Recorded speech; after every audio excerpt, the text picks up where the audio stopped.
Welcome to Lesson 7, Writing Accessible HTML. In this lesson, learners are going to be walked through the process, step by step, of inserting properly formatted elements into the body of your HTML document. Specifically, we're going to be discussing the image and video tags in this lesson. So let's begin. We're going to continue learning elements that are visible to site visitors, and in this lesson specifically looking at images and video and how to code them properly and for accessibility. First, we'll look at the image tag. So we've got that tag here. An image tag, img tag, does not require a closing tag. It's self-closing by just indicating a greater than character. The two attributes shown, source, src equals, and alt, alt equals, are required in order for the image to be considered valid HTML, as well as for accessibility's sake.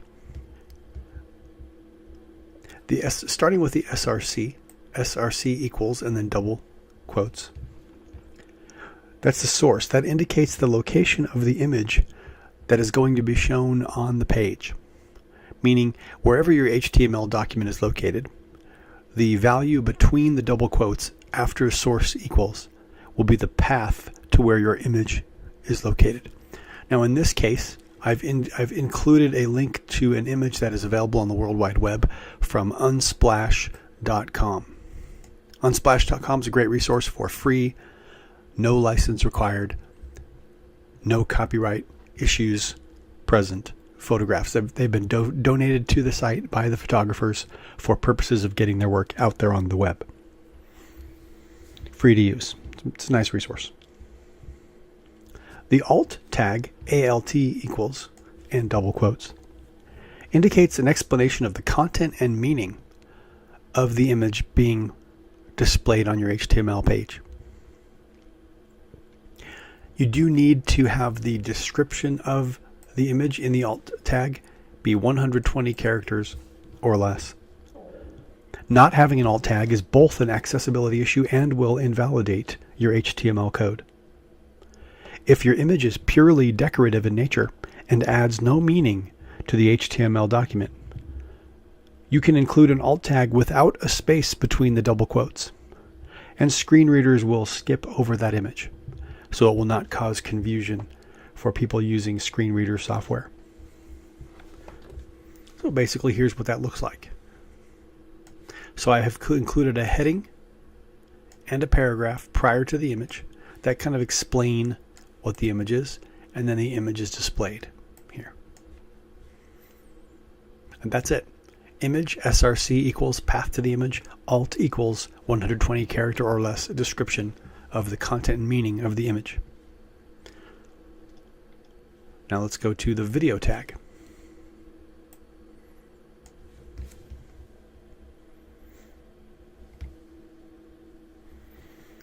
So in this example, we have a video tag. It's new to HTML5. It's a newer tag. It was not present in HTML4 or earlier.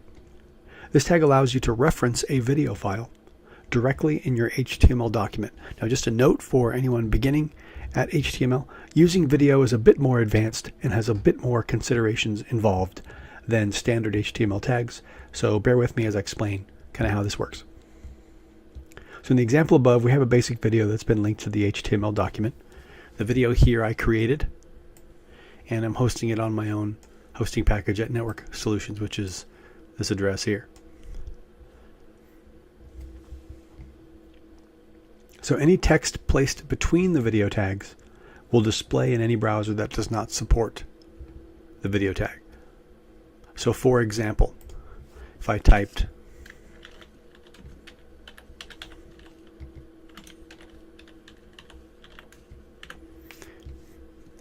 no video support, when I scroll down, notice I still see the video instead of the text no video support. Any text placed between the video tags will be displayed by browsers that do not support the video tag.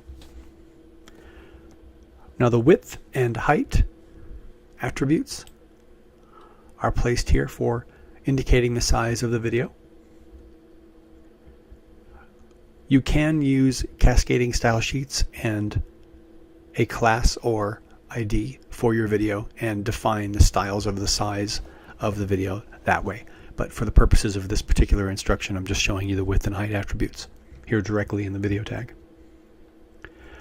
The controls attribute does not need a value.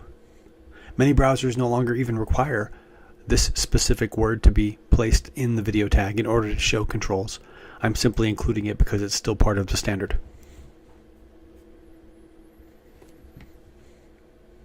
So when the controls attribute is present, that means that you will see a play and pause button, the timeline, the volume, control, full screen, and download options, along with the video on the page that's being referenced.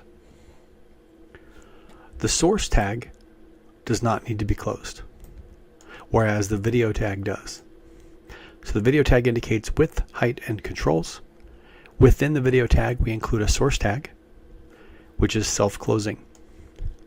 Within the source tag is an src equals attribute, which works the same as the image source attribute, which is here. It's the same idea, meaning the location of your HTML document. From there, you would indicate the path to where the video is that you want to display. So in this case, I'm including the full URL.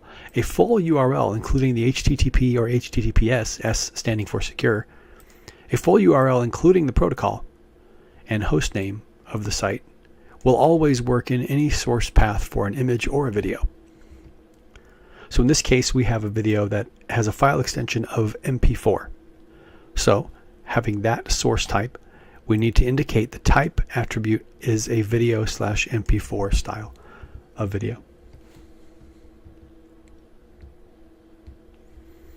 So the supported formats for type are video/MP4, as shown, video/OGG, which is OGG Vorbis format, and video/WebM, which is WebM format. As MP4 is the most well-known of the three, that is what we're using for this example. If you had all three formats available, then you would actually have 3 of these source tags, one for each video and format, all within the single video tag. So you would have source such and such video with an MP4, type video MP4, source equals the path to a OGG video with type video/OGG, and a source with a .webm at the end of the video path, and type equals video/webm. And that just depends on which browsers support which video type. All browsers natively support the MP4 video type, which is why we used it here in this example. Now, for accessibility's sake, videos need closed captions. To add these to your HTML video tag, you would need to use the track tag with a default parameter without a value, similar to the controls attribute without a value, and then a source to point to your captions file. So what I'm using here is a VTT file extension. You may not be familiar with VTT. Yeah, so if you have, although it sounds, it's called virtual text track, VTT. And although it sounds complicated, really it's just a text file with some very specific information, such as timestamps and what text to display at what time. If you've created your captions in subrip format, which is .srt file extension, for example, Camtasia is a video software program that you can use to create videos.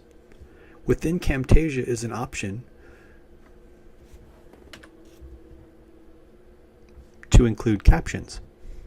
So here under the More option in Camtasia, there's a Captions option. Within that Captions screen, you can actually export the captions here. So whatever captions have been typed here for your file, you can actually export the captions to an SRT format. Notice here it says export all captions on the timeline as a SRT or SMI file. If you export them in SRT format, you can go to webvtt.org, paste in the text file contents of your SRT file and click Convert. That will produce another box from which you can select all and copy and paste the VTT text that's generated for you. And then you just save that as a VTT file and reference it in your code from your HTML document. Now what that will do for you is produce captions on your video. Now in this example on CodePen, it doesn't actually include the captions. It will play the video. Here we have NASA. But because this isn't being served from a server for the purposes of this preview, it's not displaying the VTT captions. So here what I have done is taken you to a page where I have uploaded the files to a web server that is publicly available. You'll notice the web address here is similar to what you saw in the example code on CodePen. And here's that same video with the VTT file referenced. Now let me show you the source, give you an example. So here's the video file, video tag.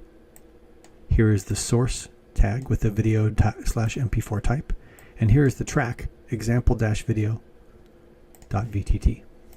So when I play the video, here we have NASA's image of the day webpage. So if you start with the first image, and you'll see the closed caption option is available here from the video because we have the VTT track referenced. Now let me show you what the VTT track looks like. If I actually click on this link in the source, you can see this is web VTT. Here are the timestamps and the various caption text. So all this is a subrip text file exported from Camtasia and then converted at webvtt.org to this text here and saved it as a text file referenced in the code.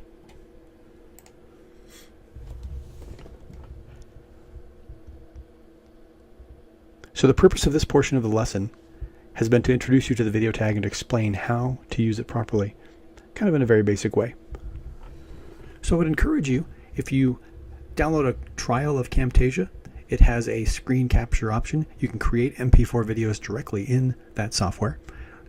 Experiment with captions if you have not already done so, and then go to webvtt.org and with your exported SRT caption files, convert that text to VTT and paste it back into your document as a VTT file and save it, and then reference it in your code so that you have captions for your videos. I would encourage you to practice and work with this code, get more familiar with the concepts. This is has been a lesson on how to insert images and video into your HTML documents in a way that is valid HTML as well as accessible for your end users.